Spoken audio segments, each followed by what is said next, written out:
Louisiana grown and Louisiana proud. We get to know your favorite stars, from musicians and athletes to business owners and artists. Restoral Dental presents Homegrown, a KLFY Plus exclusive. Welcome to another episode of Homegrown, our second for this year. Hitting you guys with another musician this week. We have Marc Broussard joining us. Marc, thanks so much for being here. Thanks for having me, Lydia. I appreciate it. We're so excited to get to chat with you. I love to start from the beginning and talk about your childhood. And it's so interesting. A lot of musicians, they grew up around music and they have a parent or a grandparent who was really instrumental in getting them to where they are now. And I think for you, that was your dad. Absolutely. My grandfather as well, my uncles. My dad figured out that I could sing when I was about 5.5. Wow. And he used to book a gig in Destin, Florida around family vacation every year so that he could kind of offset some of the cost of the vacation. And he put me on stage that weekend. The weekend, I was on stage literally 3 days after he found out that I could sing. Wow. So at the age of 5, you were already performing. Stage. Absolutely. Do you remember anything about that first performance? It's not really. Yeah. No. I don't know if the memory is of that performance or the next year. Mm-hmm. But there are definitely some really strong memories of performing early on. I was the kid that when they'd have friends over, at some point during the hang, I'd go grab my dad's guitar and just stand there and wait for some acknowledgement. Somebody in the group would say, "Oh, do you play guitar?" And I say, "No, but my dad does. I sing though." Mm-hmm. So I was always singing. Yeah. And growing up, of course, you picked up music at a really young age. But did you ever, want to try other things or do other things, or was it kind of always music for you? I thought long and hard about going to college. I had a full ride to LSU, a full ride to several other schools for voice. And I thought about going into law for a little while. But at the end of the day, by the time I graduated, I was already earning money. I was playing gigs here in town and making $400 or $500 on a Friday night. And I thought that was big time, so I didn't think I needed to go into any other field. Yeah. So you went straight into it after high school. That became your full-time job, was music. Yeah. I mean, not exactly. Okay. I took a job as a music minister for a church in New Iberia, and it was an unpaid position. So I cut grass for a living. That lasted for about a year. And then I took a job at a grocery store and didn't play at all for a little while. And then I got a call from a guy named Ross Dupre, who was managing a band here in town that was playing a show downtown, a band called Jive and Sister Fanny. He said, "Hey, come open for me." And I really hadn't played in like a year. And I decided to go ahead and just play every song I had in chronological order. Meanwhile, down the street, there's a brand new sushi restaurant called Tsunami that had just opened up. And one of the ladies that started that restaurant had spent her career in the music business. All of her employees were telling her, "You got to come down the street and see this kid sing." And she missed my set. She showed up late. I pulled her outside to the parking lot and just sat down on the curb and played a couple of 3 songs. In fact, my cousin was on her way to Nighttown that night, or it was maybe Amanda Scott's back then. But she was on her way to the club, and she thought I was busking. And she walks up holding $1 in the air. She says, "I'll give you $1 if you shut up." And my brother was there. He was like, "This is real." Yeah. That gal, Leah Simon, ended up flying me to Los Angeles about a month after that and introduced me to every major label on the West Coast. None of them bit, but we came home and decided to make a record together. She was going to produce a record for me. And by the time that record came out, I was under contract with a management firm out of New York, and a A&R rep from Island Def Jam was present at the CD release party. I was signed by Island Def Jam within the next 3 months or so, and off to the races. And this album you're talking about, was this your first EP that you released when you were, was it, 20? Yeah, that's right. That's Momentary Setback. Wow. It was a wild time, you know. Yeah. And then my managers had a favor because they had represented John Mayer, who took Maroon 5 on tour. So they had a favor to call in, and Maroon 5 took me on tour in, I don't know, 2002. Wow. All of a sudden, I was a professional musician. That's crazy how fast that seemed to have happened. I mean, I know you started at a really young age, but I mean, you still had school and everything. You finished high school, and then a few years later, you're on tour with Maroon 5. What did your peers and your family think about all that? I don't know. You'd have to ask them. It was a pretty interesting time because my point of reference for musicians growing up was guys had day jobs. My dad he was a civil servant. He played on the weekends to supplement the family income. I always assumed that was what I was going to be doing as well. So to find myself as a full-time musician at 20 years old was just surprising. You know, I didn't even know that could happen. Yeah. And I know that's a dream for a lot of young musicians. And so I'm glad you got to live that out. That's really amazing. And I want to talk more about kind of where you get your inspiration from with certain albums and what you most enjoyed playing whenever you were first getting into music. So we'll talk about that. You guys stay with us. We'll be right back after this break. Homegrown is sponsored by Restoral Dental, making the best dentures in Lafayette. Restoral Dental.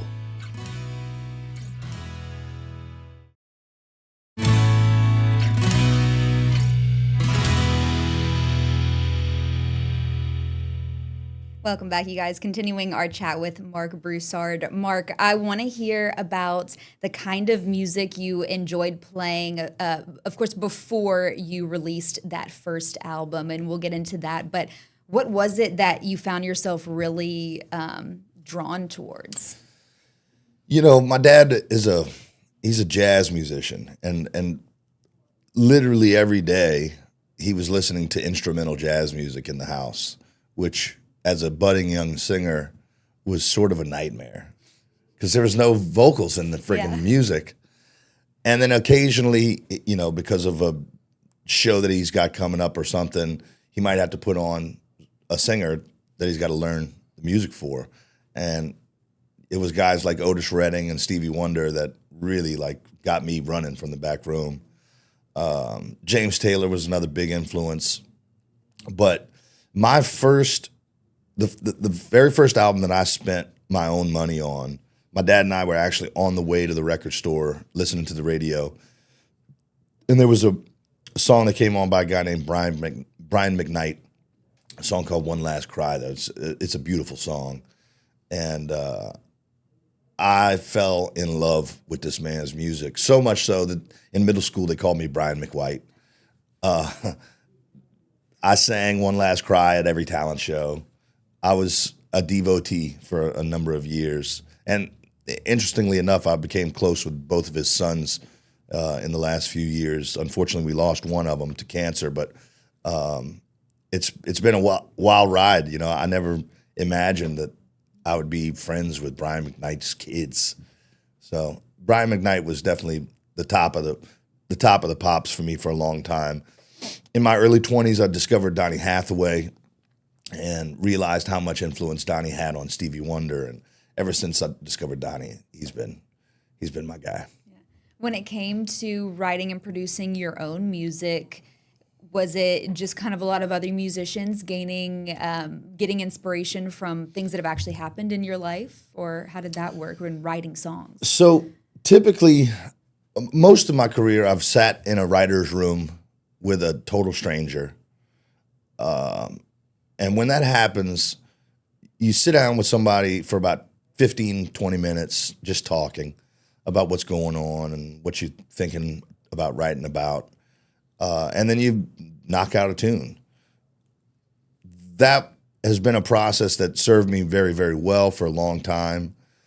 As of late, though, what I find more effective for me and more satisfying for me in all respects is to have a production partner send me an instrumental that I sit down and write alone to. And that's been the most rewarding experience as a writer that I've ever had. The last two albums that I've recorded, were exactly that process. My producer for Time Is a Thief, Eric Krasno, just sent me a track every day, and it started with, I said, Eric, I've got a batch of about 40 songs. I think I'm ready to make a record. I want you to produce it, but I think you and I should write a little bit together before we get into the studio, just to get the juices flowing, see how we like working together. And he sent me a track every day, and by the end of a week, we had a whole new album. So I only recorded like 2 of the songs that I had walking into that conversation. And then for this album that's coming out in April of this year, Chance Worth Taking, it was my very first sideman, who now plays bass for Joe Bonamassa. Same story. He just sent me a batch full of instrumental tracks, and I sat in my home studio and wrote for 3 days straight. My family didn't see me for 3 days straight, and I was at home. Yeah. So it was a very interesting process. I've always wondered how that works too. I'm like, do musicians come up with the lyrics first, or do they hear a tune or happen to play a tune on accident and then come up with something from there? So it can be either way. It can be either way, for sure. It can be either way. Every once in a while, Calvin, I would get stumped on something. He'd be like, no, look, just do this. And all he had to do was give me a little tiny seed of inspiration, and I was off to the races. Very interesting. We're learning things today about how the music world works. I love it. And I want to talk about your SOS Foundation. We'll get into that after this, because I know you create albums just for charity. That's right. Which is something really special. So we'll talk about that right after this. You guys don't go anywhere.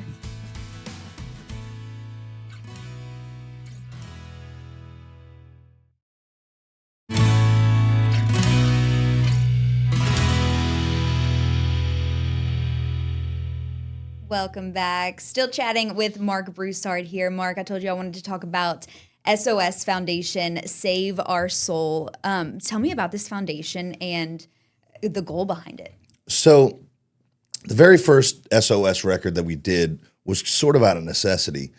I had made a sophomore effort for Island Def Jam after Karen Crow, and the new CEO, a guy named L.A. Reid, decided that he didn't want to release the album.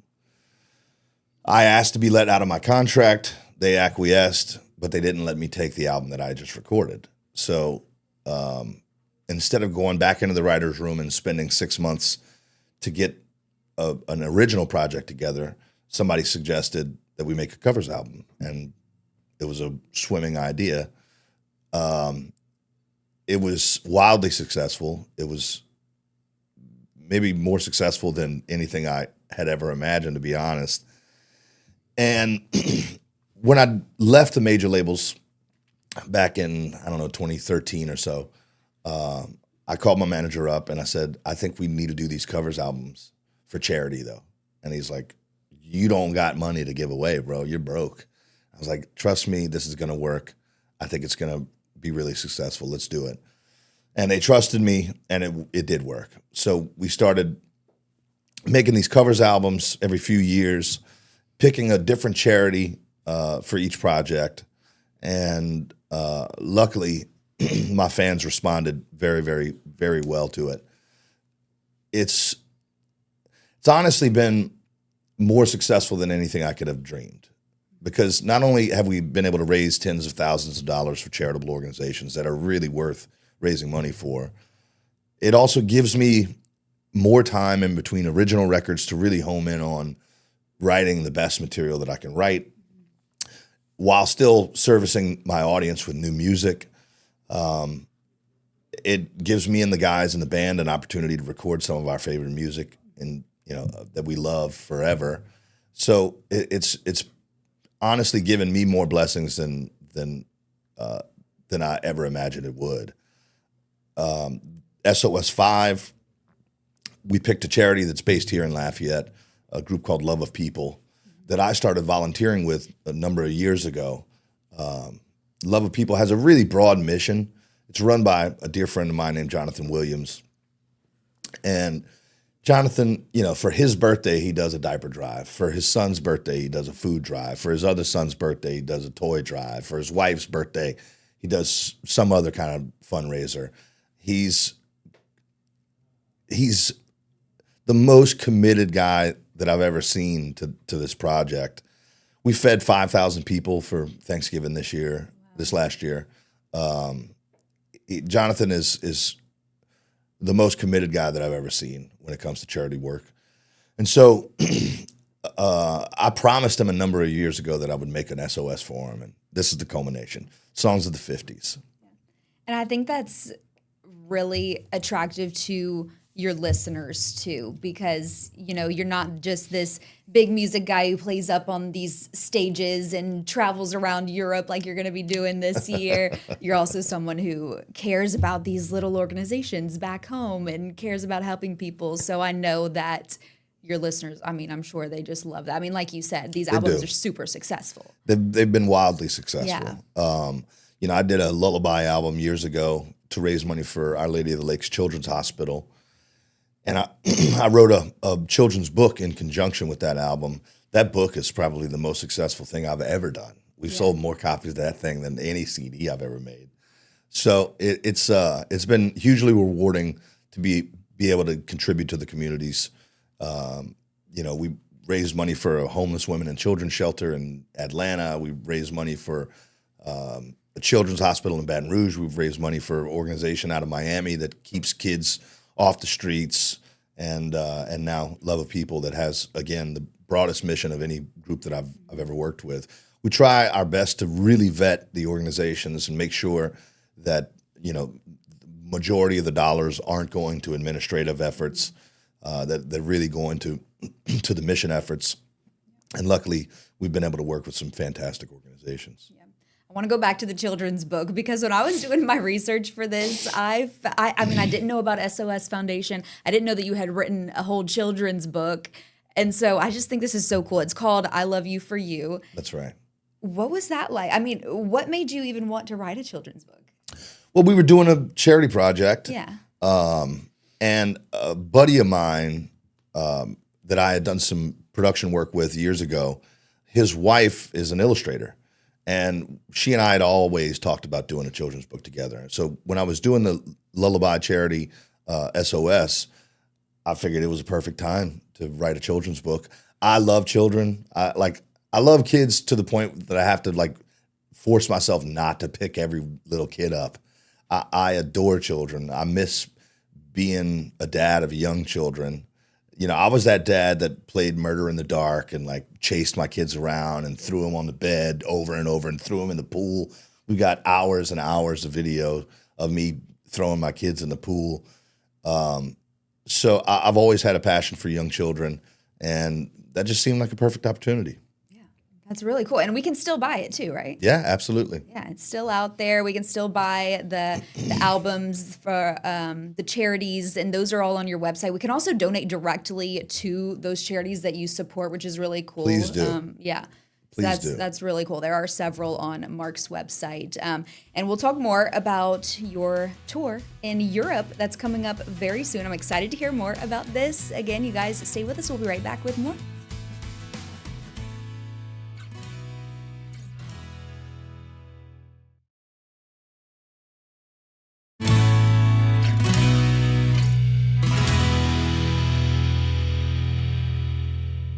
Welcome back. Sadly, about to wrap up our chat with Marc Broussard here. But Marc, tell us what you have coming up. You're about to head overseas. We're going to go over to, I think we start in Germany, in Munich. So we'll be in Europe for about a month. And I honestly sell more tickets there than I do here. We'll start in Germany and go through Switzerland. We'll hit up Paris on our way to Holland. And then we'll wrap up in the UK. I'll sell. Again, the Dutch market is my best market in the world. The Dutch people have been very, very kind to me over the years. But we'll have a party in the UK as well. The last time we played London last year was one of the most memorable shows I've ever had. It's a venue called Coco in. I actually don't remember what neighborhood it's in, but it's stacked to the rafters with people. It was a fantastic night. So I'm looking forward to going and spend some time over there. Are the fans in Europe different from your fans back here? Yeah, the entire mood of the show is different. The European fans tend to not party as hard. Really? Yeah. Well, coming from Louisiana, I can see that. Yeah, right. They tend to be very, very respectful, and then they erupt in applause as soon as the song is over. Mm-hmm. It's an interesting dichotomy, and sometimes a little off-putting, because I like seeing people dance. Yeah.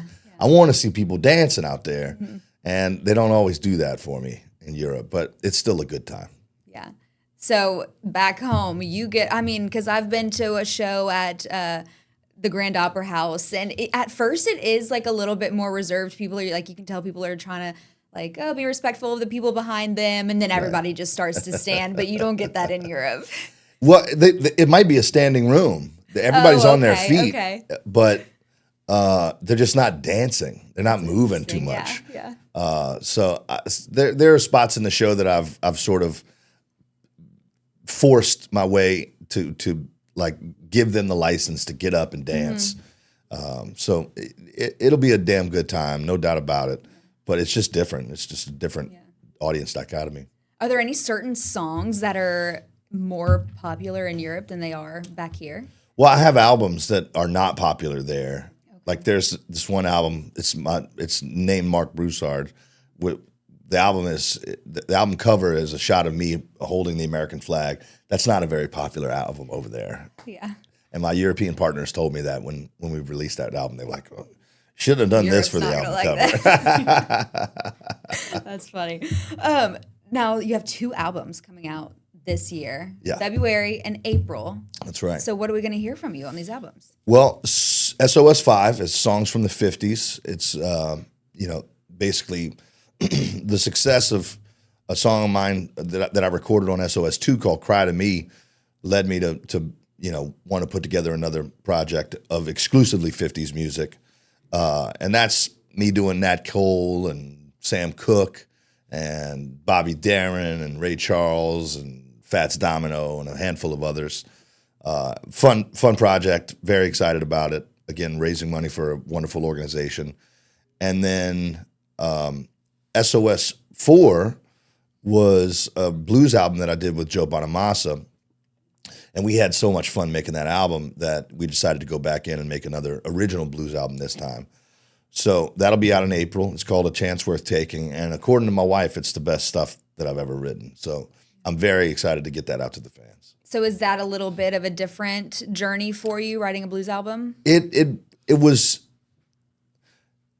So technically it's a blues album, but there are songs on there that would definitely not qualify as blues songs. They're very much in keeping with what I have done for my career. Again, the wife says it's the best that I've ever put out, so we'll see. We'll see how the fans react. I know your fans are going to be excited for it. I'm excited for it. And Marc, I thank you so much for joining us today. I'm sad this is already over, but thank you for being here. Thanks for having me, Lydia. Appreciate it. You're welcome. Marc Broussard, everyone. You guys can watch all Homegrown episodes on KLFY Plus on demand. Homegrown is sponsored by Restoral Dental, making the best dentures in Lafayette. Restoral Dental.